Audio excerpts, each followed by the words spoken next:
जो अर्धांगिनी है हर स्थिति में उसकी रक्षा करना।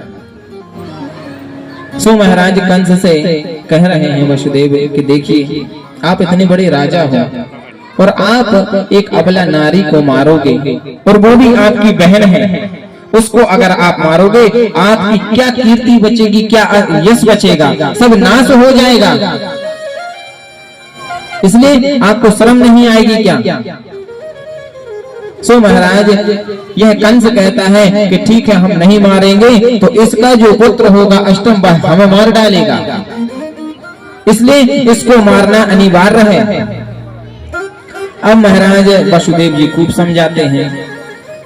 अब वसुदेव जी ने कंस से कहा तो भैया देखो एक काम करो, जितने भी देवकी से संतान उत्पन्न होंगे हम तुम्हें एक एक करके लाते जाएंगे और देते जाएंगे, क्योंकि मारेगा कौन? तुम्हें देवकी की संतान। देवकी से तो तुम्हें कोई खतरा नहीं है। कंस कहने का नहीं भैया, देवकी हमारी बेचारी भोली भाली बहन है, ये हमें क्या मारेगी। कहते तो ठीक है। अब यह कंस कहता है तो एक हमारी शर्त है कि जब तक वह अष्टम संतान न हुई है तब तक तुम्हें हमारे तय रहने पर। महाराज वसुदेव जी कहते ठीक है भैया रहे आएंगे। दोनों को ले जाकर कारागार में डालता है। अब महाराज धीरे धीरे दिन व्यतीत होते गए। अब देवकी के यहाँ कीर्तिमान नामक प्रथम पुत्र हुआ है। वसुदेव जी ने लिया और महाराज जाकर कंस को दिया। महाराज लीजिए यह पहली संतान हुई है। यह कंस कहता है अरे वाह सत्यवादी हैं आप, अपने वचन पे ही रहते हैं, पर जाइए इसको ले जाइए, खतरा तो हमें अष्टम संतान से हमें खतरा है, यह पहली संतान से नहीं है। अब महाराज नारद जी ने सोचा कि अगर जो यहाँ से छोड़त जे है तो ये उद्धार कैसे हुई है, भगवान है कैसे अष्टम गर्भ में, पहले तो और हुआने पर फिर अष्टम गर्भ में भगवान है। सो महाराज नारद जी ने क्या किया कि तुरंत एक कमल का फूल ले जाकर और इस कंस को कहा कि कंस हमें जे बताओ इस कमल के फूल में 8वीं पंखुड़ी कौन सी है। उसने कहा जी।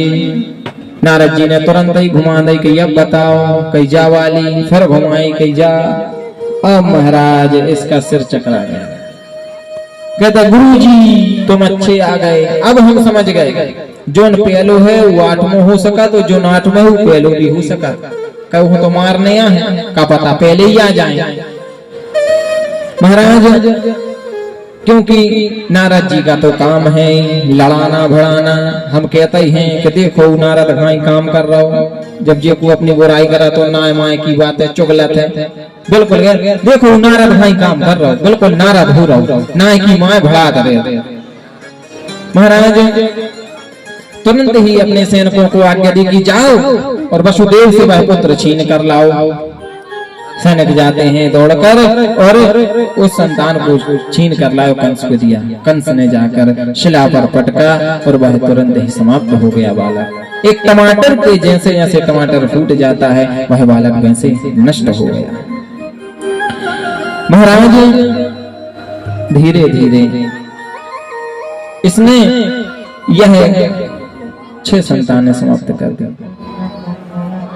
देवी की मैया बहुत दुखी हो गई।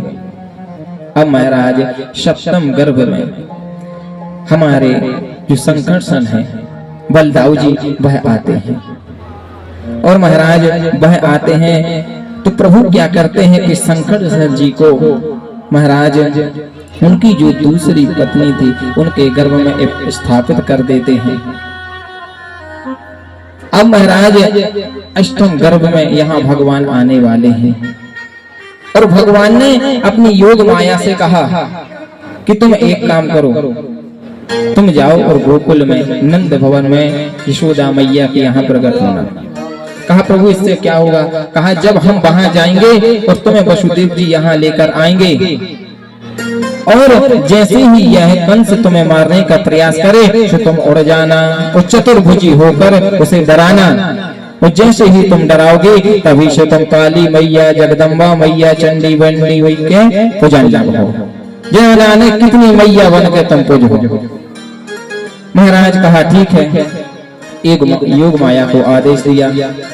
अब भगवान अष्टम गर्भ में आ गए हैं और जैसे ही महाराज भगवान आए हैं, सभी देववृंद भगवान कि उस रूप सुधा का पान करने के लिए आकाश में खड़े हुए हैं कि भगवान आओ और बहुत इसने हमारे लिए सता दिया है, तो इस कंस से हमें छुटकारा दिलाओ। और सभी देववृंद भगवान को पुकार रहे हैं। तो आइए सभी देवों के साथ हम भी अपने कन्हैया को पुकारते हैं। स्वागतम कृष्ण